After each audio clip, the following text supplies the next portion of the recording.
নবম শ্রেণী অভিনব ভৌতবিজ্ঞান ও পরিবেশ ধনঞ্জয় সরকার, ডক্টর অশোক কুমার ঘোষ। এই বইটার চ্যাপ্টার 6 তাপ এর নেক্সট পার্ট করে দেওয়ার জন্য তোমরা কমেন্ট করেছিলে, দেখে নাও উত্তর। গত পার্টে এই পর্যন্ত করেছিলাম, আজকে করব প্রশ্নমান 2। 1 নম্বর প্রশ্ন, ক্যালোরিমিতির মূল নীতিটি লেখো। উত্তর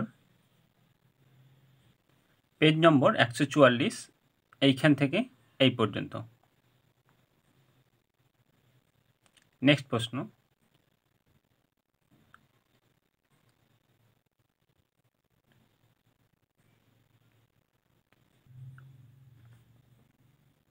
কার্য ও তাপের তুল্যাঙ্ক সংক্রান্ত জুলের সূত্রটি লেখো। দেখে নাও উত্তর। পেজ নম্বর 146, এইখান থেকে এই পর্যন্ত। নেক্সট প্রশ্ন,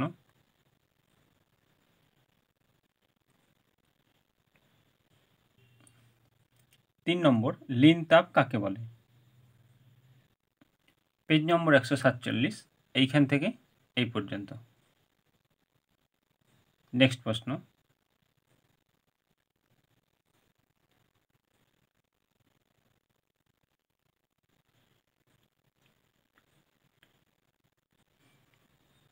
চার নম্বর প্রশ্ন, 1 ক্যালোরি তাপ বলতে কি বোঝো। পেজ নম্বর 143, এইখান থেকে এই পর্যন্ত। নেক্সট প্রশ্ন,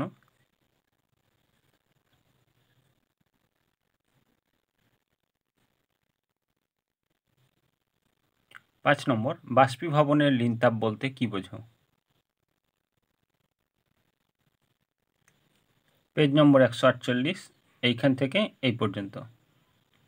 নেক্সট প্রশ্ন,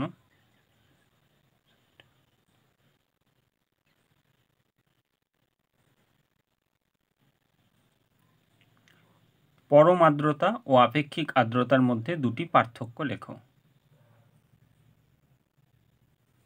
এটা সাঁতরা পাবলিকেশনের এই বইটা থেকে দেখাবো।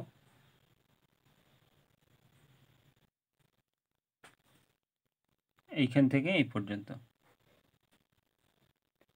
নেক্সট প্রশ্ন,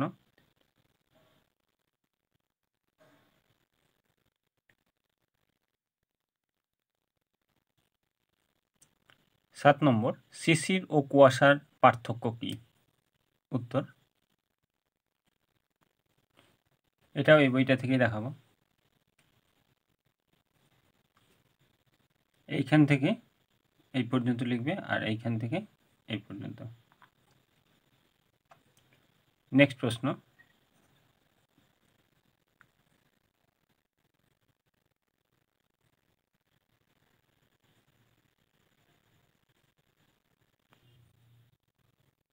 আট নম্বর, জলের ব্যতিক্রান্ত প্রসারণকে কাজে লাগিয়ে কিভাবে শীতপ্রধান দেশে শীতের সময় জলচর প্রাণীরা জীবন ধারণ করে।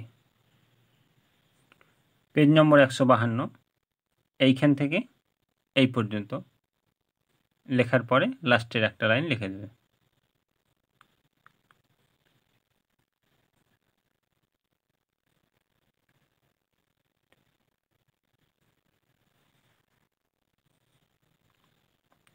লাস্টের লাইনটা লিখবে এখান থেকে।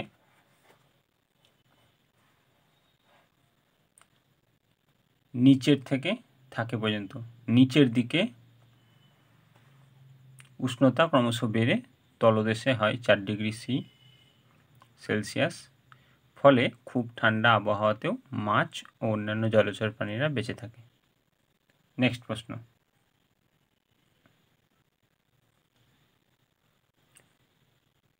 ডি দীর্ঘ উত্তরভিত্তিক প্রশ্ন। 1 নম্বর, একই উষ্ণতায় কলকাতায় দিল্লি অপেক্ষা বেশি কষ্ট হয় কেন। উত্তর এইটা লিখবে এইখান থেকে এই পর্যন্ত, শুধু যেখানে যেখানে পুরী লেখা আছে সেখানে সেখানে কলকাতা লিখবে। দিল্লি অপেক্ষা পুরী, এখানে হবে কলকাতা, সমুদ্রের অনেক কাছে অবস্থিত বলে কলকাতার বায়ুতে দিল্লির চেয়ে জলীয় বাষ্পের পরিমাণ বেশি, অর্থাৎ কলকাতার বায়ুর আপেক্ষিক আর্দ্রতা দিল্লি অপেক্ষা বেশি, তাই কলকাতাতে ঘাম ধীরে ধীরে বাষ্পীভূত হয় এবং কষ্ট বেশি হয়। পক্ষান্তরে দিল্লিতে ঘাম দ্রুত বাষ্পীভূত হয় বলে তুলনায় বেশি আরাম লাগে। নেক্সট প্রশ্ন,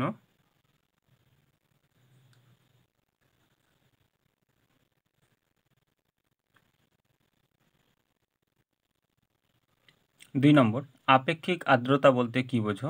আপেক্ষিক আর্দ্রতা বৃদ্ধির অনুভূতি কি? উত্তর, পেজ নম্বর 150, আপেক্ষিক আর্দ্রতা কাকে বলে লিখবে এখান থেকে এই পর্যন্ত। এটা লিখবে এইখান থেকে এই পর্যন্ত, আপেক্ষিক আর্দ্রতা কাকে বলে। আর এর সঙ্গে যে প্রশ্নটা ছিল সেটা লিখবে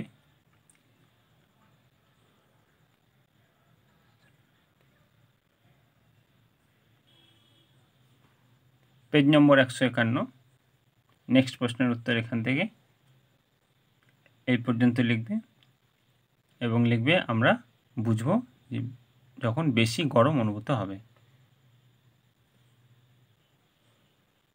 তো এই পর্যন্ত লেখার পর গরম বেশি অনুভূত হবে, বা এটাও লিখতে পারো যে গরমের অনুভূতিটা বাড়বে। নেক্সট প্রশ্ন, তো আমরা বুঝতে পারবো গরম যখনই বেশি বৃদ্ধি পাবে তখনই আপেক্ষিক আর্দ্রতা বৃদ্ধি পেয়েছে। 3 নম্বর, আয়তন উষ্ণতা লেখচিত্র উল্লেখ করে জলের ব্যতিক্রান্ত প্রসারণের প্রভাব আলোচনা করো। পেজ নম্বর 152, এই লেখচিত্রটা আঁকবে, আঁকার পরে এইখান থেকে এই পর্যন্ত লিখে দেবে। নেক্সট প্রশ্ন,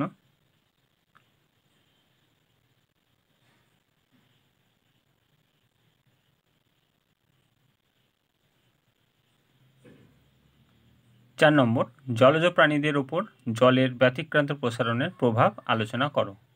উত্তর, পেজ নম্বর 152, এটা লিখবে এইখান থেকে, এর 3 মার্ক আছে, এইখান থেকে এই পর্যন্ত। নেক্সট প্রশ্ন,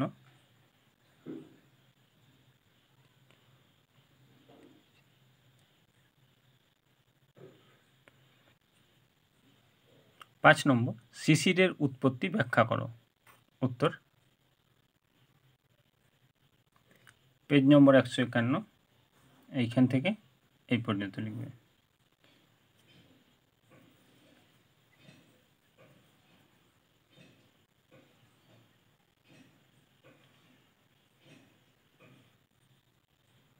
ছয় নম্বর, ক্যালোরিমিতির মূলনীতিটি লেখো।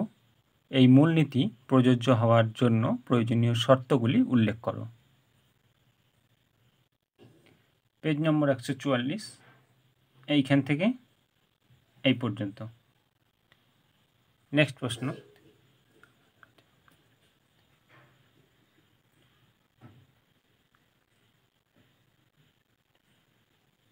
সাত নম্বর প্রশ্ন, লেখচিত্রে জলের ব্যতিক্রান্ত প্রসারণ ব্যাখ্যা করো। উত্তর, পেজ নম্বর 152, লেখচিত্রটা করে এইখান থেকে এই পর্যন্ত করে দেবে।